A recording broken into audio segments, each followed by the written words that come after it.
السلام عليكم ورحمة الله وبركاته. الحمد لله وأشهد أن لا إله إلا الله وحده لا شريك له وأشهد أن محمدا عبده ورسوله صلى الله عليه وعلى آله وصحبه وسلم تسليما كثيرا ثم أما بعد.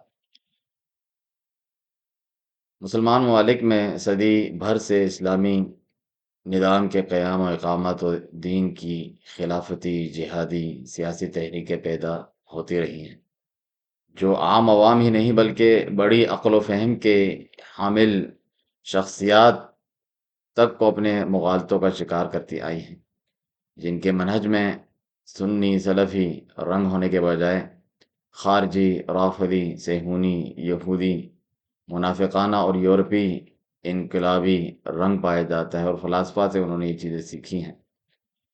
ان کے مشہور شبہات بلکہ بنیادوں میں سے یہ بھی ہے کہ اس وقت دنیا میں کوئی اسلامی ملک نہیں، سب مسلمان ممالک میں کافرانہ طاغوتی نظام ہیں۔ چنانچہ ان کافروں، منافقوں اور غیر اسلامی ریاستوں کے خلاف جماعتیں اور تنظیمیں بنا کر مسلح یا غیر مسلح جد و جہد کرتے رہنے کا نام ہی اصل اسلام اور دینداری ہے۔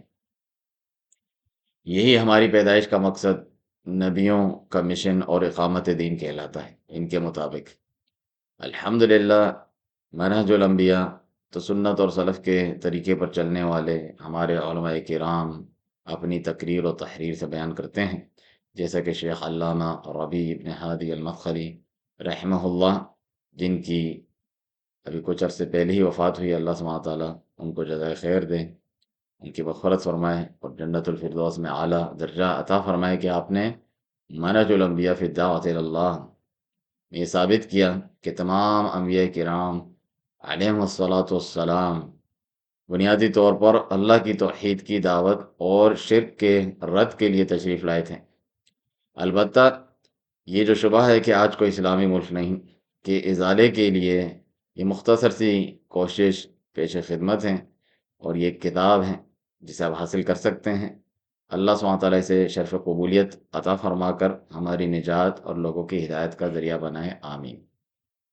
اس ویڈیو میں مختصراً اس مسئلے کو بیان کر کے ہم ڈسکرپشن میں اپنی کتاب یعنی ای بک کا لنک دیں گے، جو آپ رابطہ کر کے انشاءاللہ حاصل کر سکتے ہیں، کیونکہ جب آپ تفصیل سے پڑھیں گے تو بات سمجھ آئے گی۔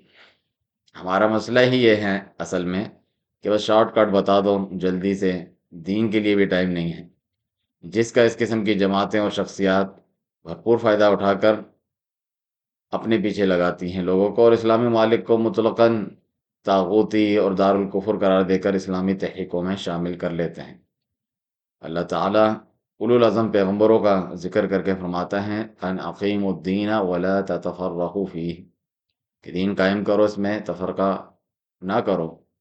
تو اب ان جماعتوں کی تشریحات کے مطابق تو اقامت دین، حکومت، خلافت کا اصول اور شرعی قوانین کا مکمل نفاذ ہے، لیکن ان عالی ہمت رسولوں کا اس آیت میں ذکر ہے، نوح، ابراہیم، موسیٰ، عیسیٰ علیہ الصلاۃ والسلام، ان کی تو کوئی مملکت قائم نہ ہوئی، جبکہ کتاب و سنت سے ثابت ہے کہ وہ اقامت دین کے فریضے کو بخوبی انجام دے کر گئے، اور اللہ ان سے راضی ہے۔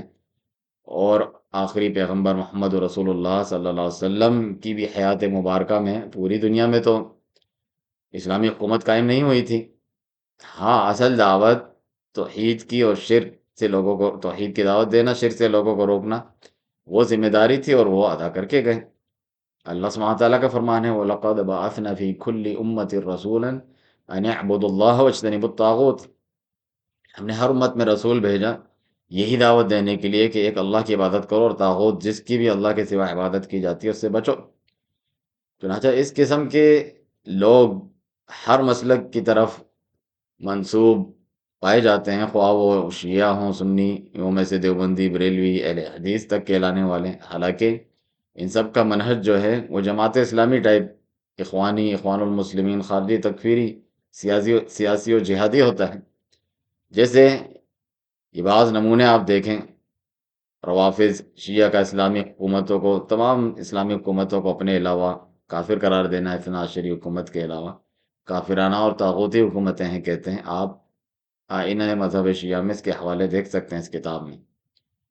اس طرح اہل سنہ کہلانے والے بعض لوگوں کا پاکستان کو اسلامی مملکت قرار دینے کے باوجود خروج کرنا اس کے خلاف، جیسے حزب اختلاف بنا کر مسلمان حکمران کے خلاف سیاسی طور پر لڑنا، احتجاجی مظاہرے کرنا، سر عام تنقید کر کے لوگوں کو ان کے خلاف ابھارنا۔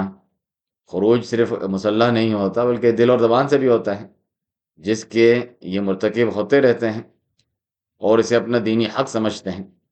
اس کی تفصیل کا یہ وقت نہیں ہے، اور اس موضوع پر کافی کچھ ہم نے لکھا ہے جو آپ ہماری کتابوں، مقالات اور تقاریر میں دیکھ اور سن سکتے ہیں۔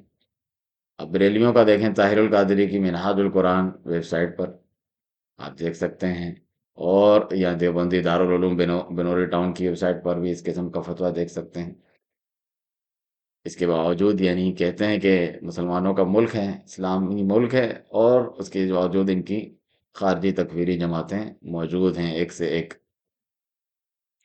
دندناتے پھر رہے ہوتے ہیں۔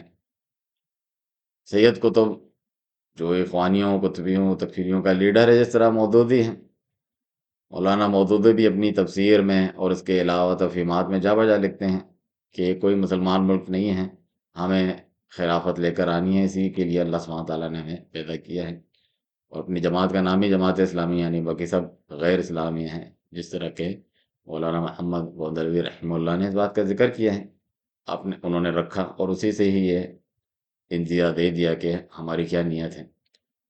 اور سید قطب کی تفسیر جلال قرآن، اس کے علاوہ آپ دیکھیں، کہتے ہیں کہ آج روئے زمین پر کوئی ایسی مسلمان حکومت نہیں ہے اور نہ ہی کوئی اسلامی معاشرہ ہے۔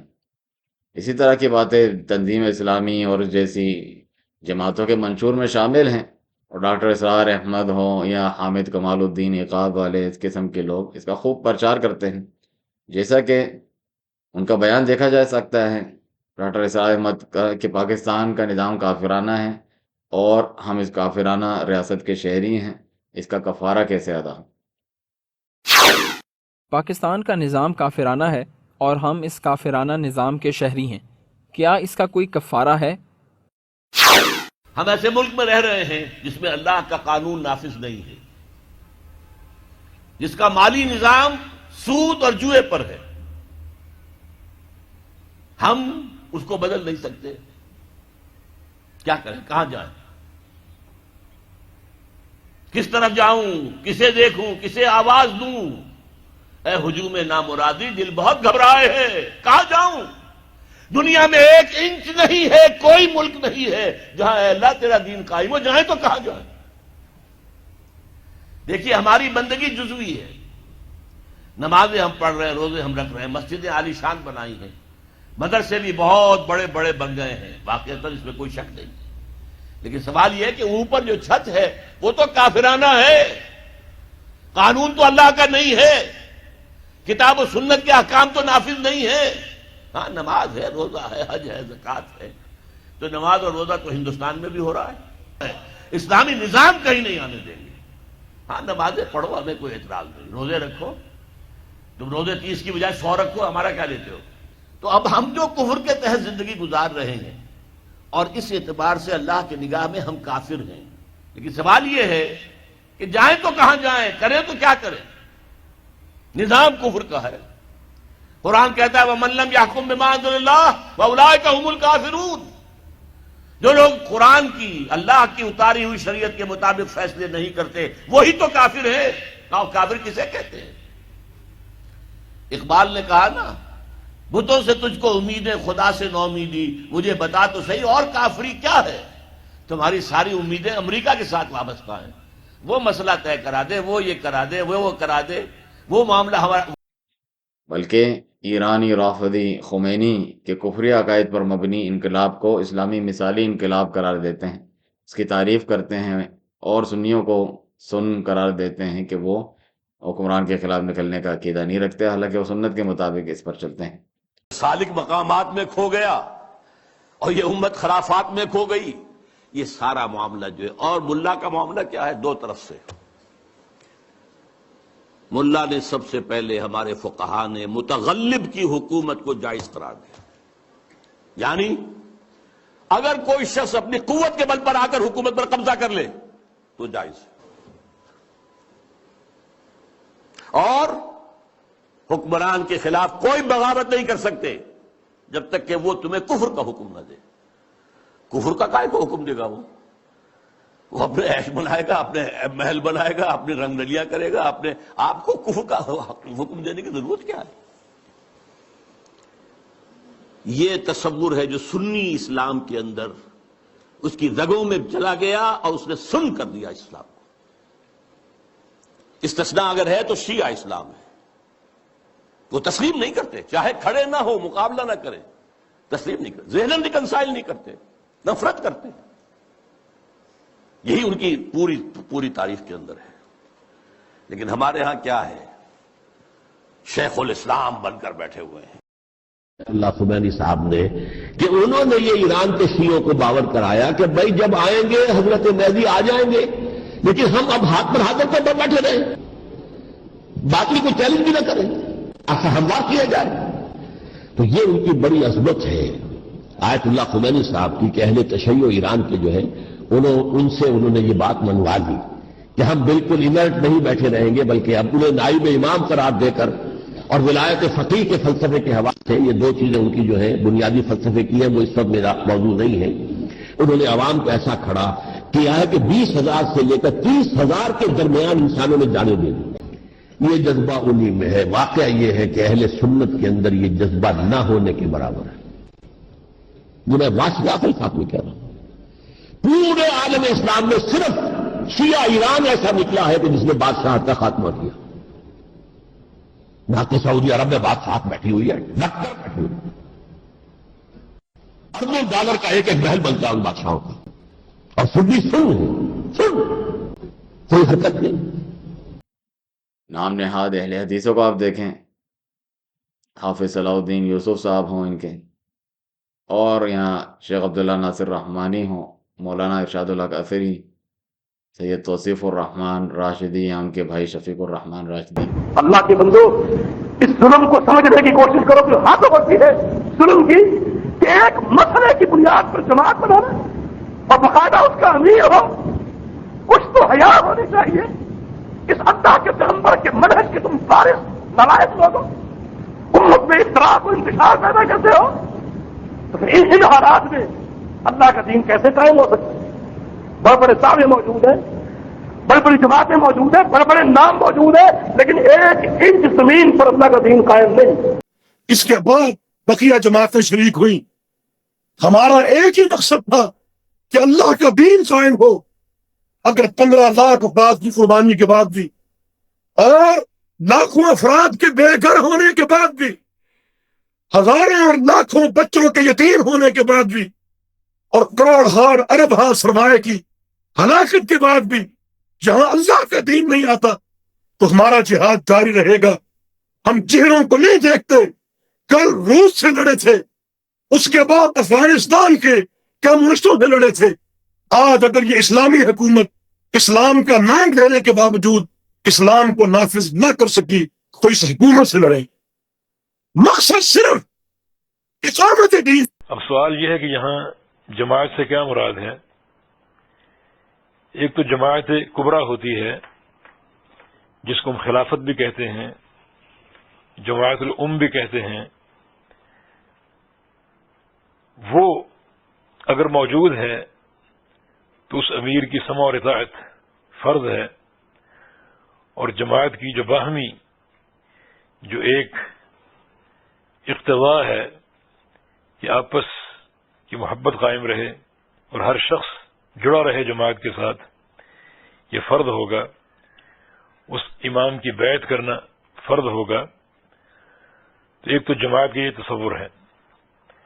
اگر زمین کے کسی حصے میں یا پوری زمین پر یہ خلافت اور جماعت الام اور جماعت کبریٰ موجود نہ ہو، حالانکہ افراد بہت تھے لیکن شخص واحد کے دل کی مانند تھا، اور وہ پیغمبر علیہ السلام کی اتباع کرنے والے تھے، ان صفات پر مسلمان کسی علاقے میں اکٹھے ہوں، مجتمع ہوں، تو وہ ایک جماعت قرار پا سکتی ہے. گو وہ خلافت عظمیٰ نہیں ہے، یہ جماعت کبریٰ نہیں ہے، یہ جماعت الام نہیں ہے، لیکن شریعت نے حتی الوسعت حتی الامکان فتنے سے بچنے کی تلقین کی ہے.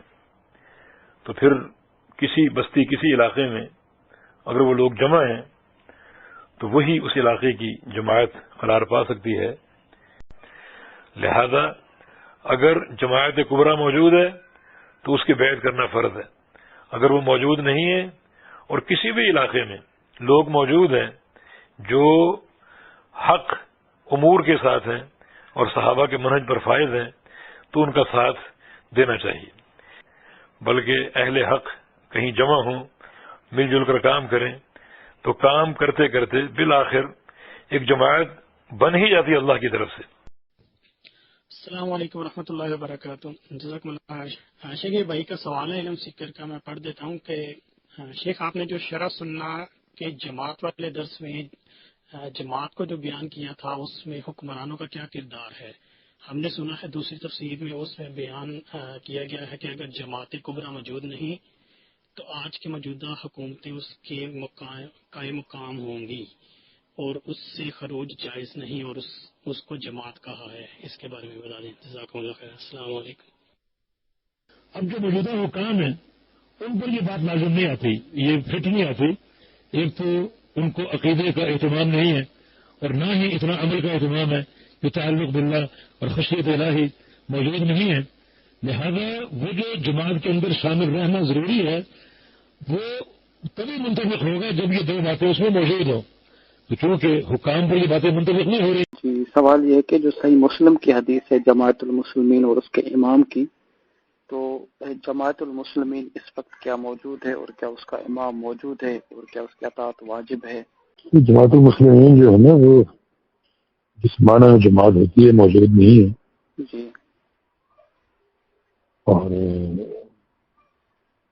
جیسے علم حق کسی نہ کسی شکل موجود ہے، چھوٹی جماعت ہو یا انفرادی ہوں بس وہ موجود ہے. باقی جو جس کو خلافت کبریٰ یا بڑی جماعت وہ یہاں موجود نہیں ہے. اچھا، اور اس میں جو امام کی بات ہے تو وہ امام بھی موجود نہیں ہے جس کے بعد واجب ہے. ہاں، جب وہ جماعت نہیں تو امام بھی نہیں. اچھا، کیونکہ کچھ جو دوسرے اہل علم ہیں ان سے ہمیں یہ علم ملا کہ امام جو ہے وہ حکمران ہے. جو اگر ہم پاکستان میں رہ رہے ہیں تو اس کے امام وہی ہیں جو ہمارے حکمران ہیں اور اس کی اطاعت ہم پر لازم ہے. اس میں یہ امامت کی جو شرائط ہے نا، جیسے توحید ہو، عقیدہ ہو، جی وہ تو موجود نہیں ان میں، لیکن پھر بھی اس لحاظ سے وہ یعنی ہمارے لیے قابل قبول ہے. صحیح. کہ ہم ان پر خروج نہ کریں، بغاوت نہ کریں. صحیح. اور اس کو بولتے ہیں یعنی سمع اور اطاعت جو ہے وہ صرف معروف میں ہے. صحیح. صحیح. یعنی وہ جو ایک امامت کی جو شرائط جو ہونی چاہیے وہ تو موجود نہیں ہے ان میں. صحیح. لیکن چونکہ یہ ولی امر ہیں اور ایک حکومت چلا رہے ہیں، اس لحاظ سے ہم ان کی جب ان کو قبول کریں گے کہ ہم ان پر بغاوت نہ کریں، خروج نہ کریں. اچھا، مطلب ان کی خروج تو نہیں کرنا ہے، ان سے بغاوت نہیں کرنا، ان کی سمع اور اطاعت کرنی ہے معروف میں. پر وہ جو امام جس کا حدیث میں ذکر ہے اس پہ بھی یہ لوگ فٹ نہیں آتے. مطلب اس کا مفہوم یہ لے سکتا ہوں میں؟ ہاں، ظاہر جو شرائط ہے جی جی امامت کی وہ تو موجود نہیں سارے ان میں. صحیح. لیکن پھر بھی اس کے باوجود بھی ان پر خروج کی شکل کوئی نہیں بنتی. صحیح. نہیں خروج تو بالکل جو ہے وہ واضح ہے، اس کے بارے میں تو وہ تو بنیادی طور پر حرام ہے. کوئی فتنہ نہ کھڑا دیا جائے. صحیح. آج اگر یہ اسلامی حکومت اسلام کا نام لینے کے باوجود اسلام کو نافذ نہ کر سکی تو اس حکومت سے لڑیں. مقصد صرف اقامت دین. دارالشرک سے نکل کے، دارالکفر سے نکل کے دارالسلام کی طرف جانا، بشرطے کہ وہ بھی دارالسلام ہو، وہ بھی دارالسلام ہو، وہ بھی کیا کہیں، میں تو کہا کرتا ہوں کہ اس وقت کوئی اسلام کی حکومت نہیں کسی جگہ بھی، مسلمانوں کی حکومت ہے، اسلامی حکومت کسی جگہ نہیں ہے۔ دارالاسلام جہاں اسلام کی حکومت ہو، مسلمانوں کی حکومت تو ہے لیکن اسلام کی حکومت نہیں ہے، فرق سمجھے دونوں میں؟ دارالسلام کی طرف جانا چاہیے جہاں اسلام کی حکومت ہو، جہاں ہمیں پناہ ملے، ہماری عزت، ہماری جان، ہمارا مال محفوظ ہو۔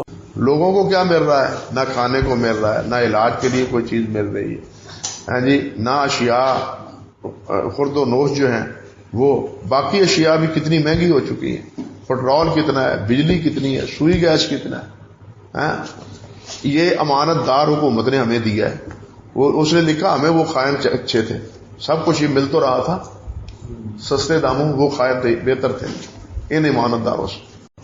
ہمیں بہرحال مولانا فضل الرحمان کا ساتھ دینا چاہیے، خواہ فکری ہو خواہ جسدی ہو۔ کے اڈے قائم کرتا ہے۔ آج ہمارا جہاد کس کے لیے؟ آج ہماری جنگ کس کے لیے؟ کشمیر بنے گا پاکستان، اسلام آ جائے گا؟ کس کی حکومت آئے گی؟ جنرل صاحب کی، پرویز مشرف کی، یا نواز شریف کی، یا بھٹو کی؟ تیسرا تو کوئی نہیں، چوتھا تو کوئی نہیں۔ پاکستان میں جمہوریت کفر ہے، الیکشن میں حصہ لینا حرام ہے، اور اسی جمہوری حکومت کو پھیلانے کے لیے کشمیر میں بندے بھی برواؤ، جانیں بھی لٹواؤ، مال بھی دو، اور نعرے لگاؤ کشمیر بنے گا پاکستان۔ اللہ کی قسم یہ جنگ، یہ لڑائی اسلام کی نہیں، سیاست کی لڑائی ہے، یہ وطنیت کی لڑائی ہے۔ اور وطن پرستی اسلام میں ہر ملک ملک ماست کے ملک خدائے ماست۔ ہم نے کس چیز کو جہاد سمجھا ہے؟ ہم نے کس چیز کو اسلام سمجھا ہے؟ خدا کا واسطہ ہے توحید کو سمجھو، رب کی اس عزت کو سمجھو جو رب نے اپنے نبی سے کہا تھا، اے نبی فاعلم انہ لا الہ الا اللہ، اے نبی جان لے، اے نبی اس کا علم حاصل کر لے، اے نبی دل میں اتار لے کس چیز کو؟ کوئی داتا نہیں، کوئی مشکل کشا نہیں، کوئی حاجت روا نہیں، کوئی بگڑی بنانے والا نہیں۔ اور ایک اور بات بھی کہہ دوں جو شاید کوئی اور مولوی نہ سنائے، کوئی قانون ساز، قومی اسمبلی قانون ساز، پارلیمنٹ قانون ساز نہیں، ان الحکم الا للہ۔ حکومت اگر کسی کی ہے، قانون ہے، نظام ہے، تو عرش والے رب کا ہے۔ لوٹاؤ قرآن کی طرف، وَلَوْ تَقَوَّلَ عَلَيْنَا بَعْضَ الْأَقَاوِيلِ۔ اور تمہاری پارلیمنٹ کی بات نہیں کر رہا، ووٹ کاسٹ کر کے اپنی اسمبلی کے ممبران کو یہ حق دینے والوں کہ ممبر صاحب جاؤ اسمبلی میں، 5 سال کے لیے تمہیں NOC دے رہا ہوں، جو 2/3 اکثریت مان لے اس کو قانون بنا کے نافذ کر دو۔ یہ ایسے شرک ہے جیسے قبر پہ سجدہ کرنا شرک ہے، یہ ایسے کفر ہے جیسے اللہ کا انکار کرنا کفر ہے۔ جس دین میں محمد قانون ساز نہیں، کیا قومی اسمبلی قانون ساز بن سکتی ہے؟ ہم نے الیکشن کو اپنے سر پہ بٹھایا، یہودیوں کی چوسی ہوئی پھینکی ہوئی ہڈی کو اٹھا کے اپنے منہ میں ڈالا۔ نہیں جی، government of people, by the people, for the people, it call democracy. Then اور ہے، جمہوریت اور ہے، جمہوریت میں بے نظیر آئے نواز شریف آئے، نہیں، یہ ایسے کفر ہے جیسے کسی غیر کو پکارنا رب کے علاوہ کفر ہے۔ اسلام کو سمجھو، اپنی توحید کو سمجھو۔ اور پھر اس میں سب سے بڑا کفر کون سا ہے؟ وہ یہ اسمبلی جو کہتی ہے جی آپ 2/3 اکثریت میں جو قانون پاس کروانا چاہیں وہ پاس ہو جائے گا، نہیں ہو جائے گا؟ سود آج پاکستان میں حلال ہے یا نہیں؟ عدالت میں جاؤ، کشمیر بنے گا پاکستان، عدالت میں جاؤ، کہو رب نے قرآن میں سود کو حرام قرار دیا۔ پاکستان اسلامی جمہوریہ کی عدالت جواب دے گی مانتے ہیں، رب نے حرام قرار دیا، قومی اسمبلی نے ابھی تک اس کو حرام قرار، پارلیمنٹ نے ابھی تک حرام قرار۔ اگر حرام قرار دلوانا ہے رب کا قرآن نہ لاؤ، بلکہ پارلیمنٹ سے 2/3 اکثریت لے کر آؤ۔ اور کون ہے جو میرے رب کے قرآن کو ٹھکرانے کی قوت رکھتا ہو؟ کون ہے جو میرے رب کے قرآن کو اس طرح پھینکتا ہو کہ مولوی صاحب آپ کہتے ہو شراب حرام ہے، ہاں قرآن میں حرام ہے، سن 73 کے آئین میں حرام. پھر یہ مولوی بھی، یہ غیر مولوی بھی اسمبلی میں جا کے حلف اٹھاتے ہیں. ہم حلف اٹھاتے ہیں کس بات کا؟ میں آئین کا پابند رہوں گا. کس کا پابند رہوں گا؟ ملک میں آئین کو بالادستی ہوگی. اور اللہ کہتا ہے اتبعوا ما انزل الیکم من ربکم، اگر تم پابند ہو تو شریعت محمد الرسول اللہ کے صلی اللہ علیہ وسلم. اس ملک میں جس میں کفر کی حکومت کا یوں راج ہے، تم چاہتے ہو کشمیر کو لا کے پاکستان سے ملا دو تاکہ جو جمہوریت کا نظام، کفر کا نظام یہاں پر ہے وہی کشمیر میں آ جائے. فرق کیا پڑے گا؟ ایک فرق پڑے گا کہ ادھر ابھی تک رام چندر کی حکومت ہے، ادھر خدا بخش کی حکومت ہے. مجھے معاف کر دینا میری باتیں کڑوی ہیں، لیکن شوگر والے مریض کو آرام کب آتا ہے؟ جب کڑوی گولی دو. میٹھی گولی سے زہر اور پھیلے گا بابا.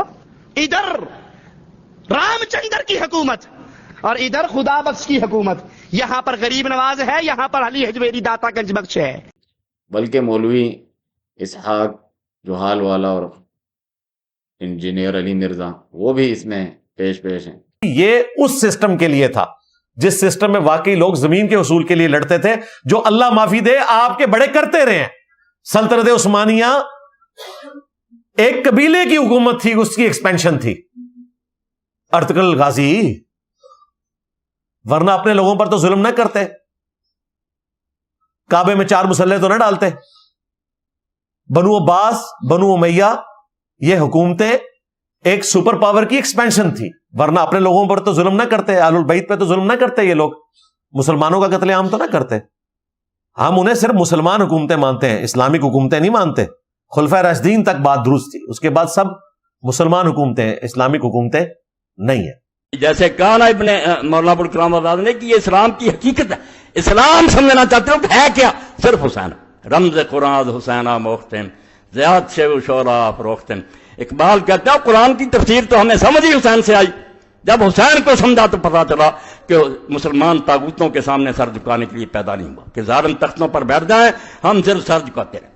اور اس پر بھی میں پڑھوں گا کہ جب سے یہ نظریہ ایجاد کیا اہل سنت نے اور اہل حدیث نے کہ متسلط اور متغلب جو تخت پر بیٹھ جائے، بس نظریہ ضرورت کے تحت اس کو تسلیم کرو. میں اللہ کو حاضر ناظر کر کے کہتا ہوں کہ سارے دین کی بربادی اس لیے ہوئی کہ جس چیز سے یہ ڈرے تھے نا کہ اگر مقابلے میں اٹھے تو خون ریزیاں ہوں گی، اس سے زیادہ برائیاں آئیں. خون دینے سے تو بچ گئے، یہ جانیں بچاری چوہوں کی طرح بلوں میں گھس گئے، مگر حرام دادے سے زیادہ حرام دادہ آ گیا.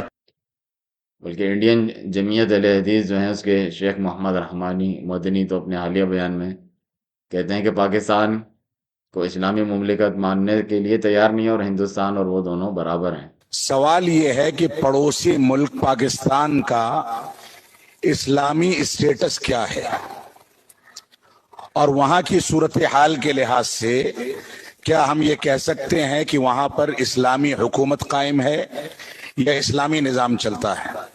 میں اس سے پہلے کئی بار اس بات کی صراحت کر چکا ہوں اور آج بھی آپ کے سامنے یہ وضاحت کرنا چاہتا ہوں کہ ہندوستان اور پاکستان کے نظام حکومت میں کوئی بہت بڑا فرق نہیں ہے.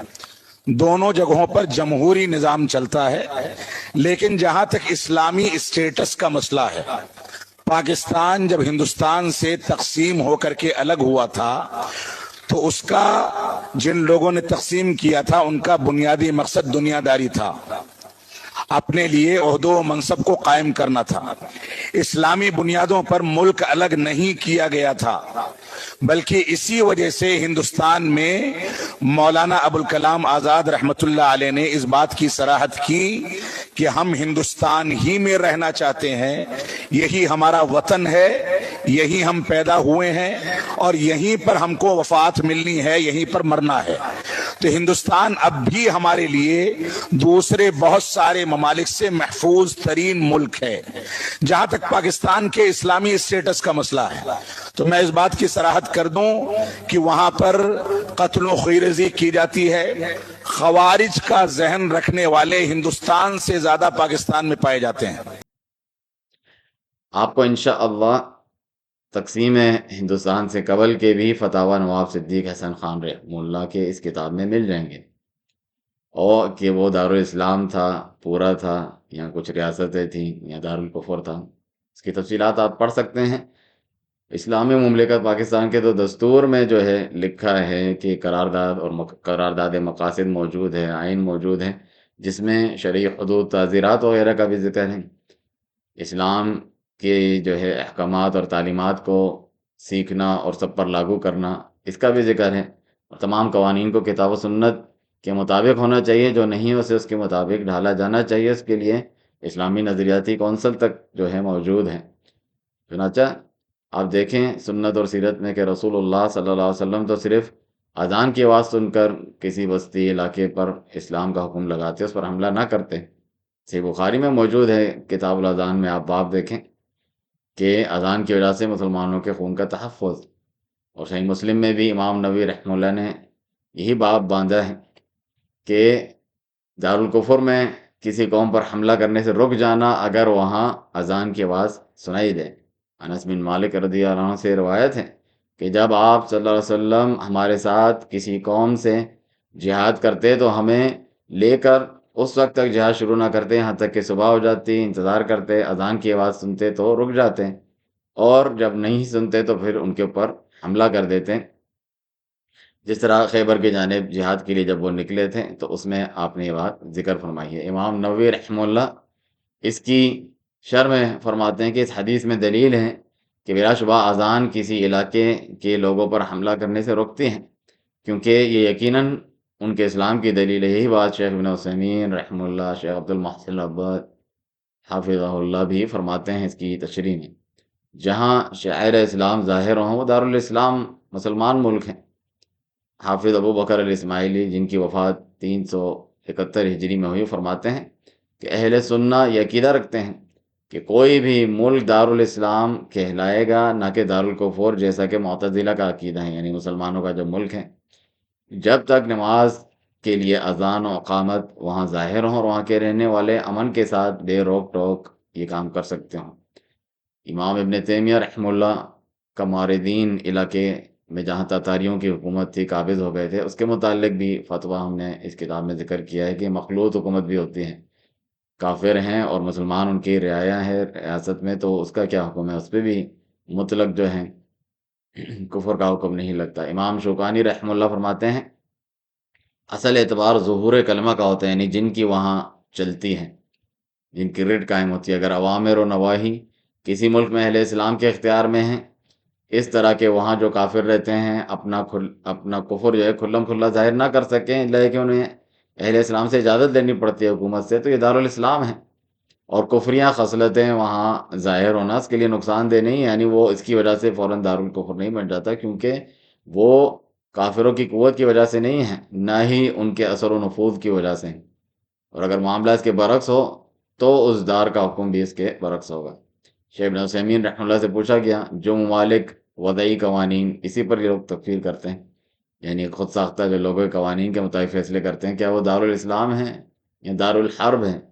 آپ فرماتے ہیں کہ رہی بات حکم بغیر ما انزل اللہ کی نازل کردہ شریعت کے علاوہ فیصلے کرنے کی، تو یہ کبھی کفر تک پہنچا دیتا ہے اور کبھی کفر سے کم تر ہوتا ہے، جیسا کہ اللہ تعالیٰ نے سورۃ المائدہ میں فرمایا کہ ایسے لوگ اولئک هم الکافرون اور ظالمون اور فاسقون ہیں۔ تو یہ حکم اس حکم بغیر ما انزل اللہ کرنے والے کی حالت کے مطابق ہوگا۔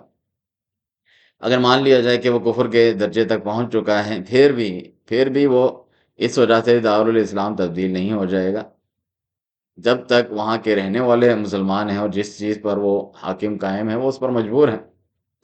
اور یہ دعویٰ کرنے والے کہ آج دنیا میں کوئی اسلامی ریاست موجود نہیں ہے، ان کے تعلق سے شیخ صالح الفوزان حفظ اللہ سے پوچھا گیا۔ يقول فضيلة الشيخ وفقكم الله، أنا طالب منحة في معهد تعليم اللغة العربية بجامعة الإمام، وقد قال لنا أحد الدكاترة إن الهجرة قد انقطعت في هذا الزمان لأنها لا توجد دولة إسلامية على وجه الأرض، فهل قوله صحيح؟ هذا على مذهب التكفيريين اللي يكفرون الناس عموما، وهذا يقول لا يوجد دولة إسلامية على وجه الأرض، هذا تكفير بالعموم والعياذ بالله، هذا كلام باطل۔ کہ میں جامعۃ الامام میں ایک عربی کی لغت کا طالب علم ہوں، اور وہاں کے دکتور میں سے کسی نے کہا کہ آج کے دور میں ہجرت منقطع ہو چکی ہے کیونکہ روئے زمین پر کوئی اسلامی ریاست موجود نہیں ہے، تو کیا اس کا یہ قول صحیح ہے؟ فرماتے ہیں کہ یہ تو تکفیریوں کا منہج ہے جو لوگوں کی عام تکفیر کرتے ہیں اور یہ کہتے ہیں کہ روئے زمین پر کوئی اسلامی ریاست موجود نہیں ہے، تو عام تکفیر لعاذ باللہ باطل کلام ہے، جیسے کہ ان کے مولانا ارشاد القاصری یہ بات فرماتے ہیں اپنے اصول ثلاثہ کی شرح میں۔ ہاں، دارالشرک سے نکل کے، دارالکفر سے نکل کے دارالسلام کی طرف جانا، بشرطے کہ وہ بھی دارالسلام ہو، وہ بھی دارالسلام ہو، وہ بھی کیا کہیں، میں تو کہا کرتا ہوں کہ اس وقت کوئی اسلام کی حکومت نہیں کسی جگہ بھی، مسلمانوں کی حکومت ہے، اسلامی حکومت کسی جگہ نہیں ہے۔ دارالاسلام جہاں اسلام کی حکومت ہو، مسلمانوں کی حکومت تو ہے لیکن اسلام کی حکومت نہیں ہے، فرق سمجھے دونوں میں؟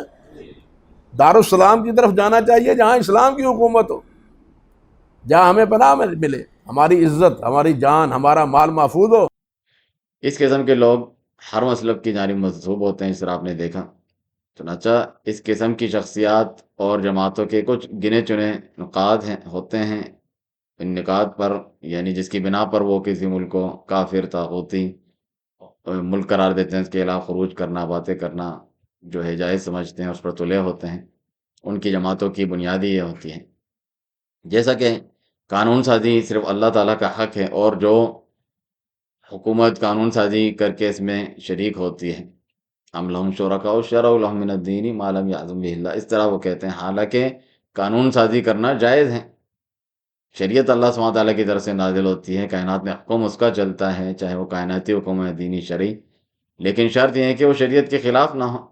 رسول اللہ صلی اللہ علیہ وسلم نے کہا کہ کھجوروں کی پیوند کاری نہ کرو، نقصان ہو گیا صحابہ کو، تو کہا تم اس دنیا کے معاملات کو اپنے سے بہتر جانتے ہو، اسے تو شرک قرار نہیں دیا۔ عام معاملات میں بھی جو ہے حکم کرنے والے میاں بیوی کے جھگڑے میں قرآن و سنت سے ثابت ہیں۔ خوارج کی یہ کم کوتا فہمی ہوتی ہے کہ وہ حق کلمے کو باطل کے لیے استعمال کرتے ہیں، جس طرح علی رضی اللہ عنہ نے کہا، اور وہ یہی کرتے تھے کہ ان الحکم الا للہ، حکم صرف اللہ کا ہے اور تم اللہ کے گویا کے شریک بن رہے ہو۔ اسی طرح یہ کہتے ہیں کہ انبیاء کرام سسٹم تبدیل کرنے اور حکومت اپنے ہاتھ میں لینے آئے تھے، حالانکہ وہ ایک اللہ کی عبادت کی دعوت دینے اور شرک سے روکنے آئے تھے، اور کہتے ہیں کہ اللہ کے سوا کسی غیر کی اطاعت کرنا گویا کہ اس کی عبادت کرنا ہے، اور یہ شرک ہے، حالانکہ اس طرح سے نہیں ہے۔ اطاعت تو رسول کی بھی کی جاتی ہے، والدین کی، اللہ کی اطاعت میں، اور حکمران کی بھی، اور اپنے نفس کی کوئی اطاعت کرتا ہے کسی غیر کی اللہ کی نافرمانی میں تو وہ گنہگار ہے۔ اگر وہ اس کو حلال سمجھتا ہے، اللہ کے برابر سمجھتا ہے، وہ اس کی تفصیلات آپ اس کتاب میں پڑھ سکتے ہیں، تب جا کر وہ شرک بنتا ہے۔ اس طرح غیر شرعی فیصلے کرنا مطلقاً کفر و شرک ہے یہ کہتے ہیں، حالانکہ ایسا نہیں، ان کی بھی تفصیلات ہے۔ کبھی وہ گناہ ہوتا ہے، معصیت، کفر اصغر، بڑے کفر سے چھوٹا کفر جو دین اسلام سے خارج نہیں کرتا، بلکہ کبھی تو اجتہاد کی وجہ سے کوئی گناہ بھی نہیں ہوتا ہے۔ اس طرح ان کی تشریح کے مطابق جہاد نہ کرنے پر بھی جو ہے کفر اور نفاق کا حکم لگانا، حالانکہ سیرت اور شریعت میں اس کی شرائط ہیں جس کی یہ کوئی پرواہ نہیں کرتے۔ طاقت کا ہونا، حکمران ولی امر کی اجازت اس کے ماتحت، مسلمانوں کی ریاست کے جھنڈے کے تحت ہونا وغیرہ، کافروں سے معاہدوں کا پاس رکھنا۔ نمبر 6، کافروں کی بسا اوقات مدد کرنا، اس بنا پر بھی بنا تفصیل جانے جو ہے یہ لوگ کفر کا حکم لگا دیتے ہیں حکومت پر، ریاست پہ۔ اگر ایمان ہو تو جیکما آباد کا شہباز ایئر بیس کبھی یہودیوں کی کمین کا پردیس بننے نہ دے، پر وہ تو انہی کا پیدا کیا ہوا پتلا ہے، وہ انہی کا پالا ہوا کتا ہے، وہ انہی کے ٹکڑوں میں جینے والا کافر ہے، وہ کیسے مسلمان کی مدد کرے؟ جھوٹ بولتے ہو یا نہیں بولتے؟ تمہارے گھر میں ڈش انٹینے اور کیبل ہے یا نہیں ہے؟ تمہارے گھر میں ٹی وی ہے یا نہیں ہے؟ تمہاری بیٹی انگریزوں کی بیٹی ہے یا نہیں ہے؟ تمہاری بیوی پر انگریز عورت کی چھاپ ہے یا نہیں ہے؟ تمہاری معیشت پر، تمہاری معاشرت پر، تمہاری سیاست پر، تمہارے بینکوں پر، تمہاری عدالتوں پر، تمہاری قومی اسمبلی پر، تمہارے آئین پر کس کا نظام ہے؟ عرش والے رب کا ہے یا 73 کے کافروں کا ہے؟ ہمارا آئین کافروں والا، ہماری قومی اسمبلی کافروں والی، ہمارا نظام حکومت کافروں والا، ہمارا نظام معاشرت کافروں والا، ہمارا نظام تجارت کافروں والا، ہمارا نظام تہذیب کافروں والا۔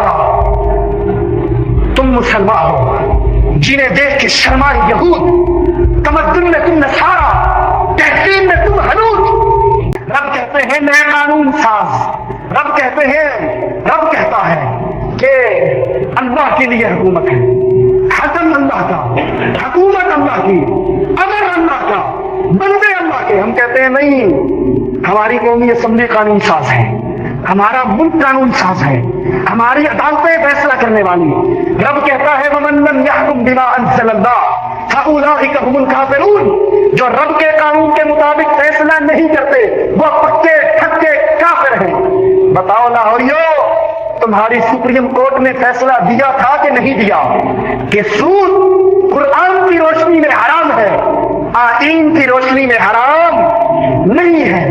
تمہاری عدالتیں کافر، تمہاری اسمبلیاں کافر، تمہاری حکومتیں کافر، میں اور تم بھی آدھے تیتر آدھے بٹیر۔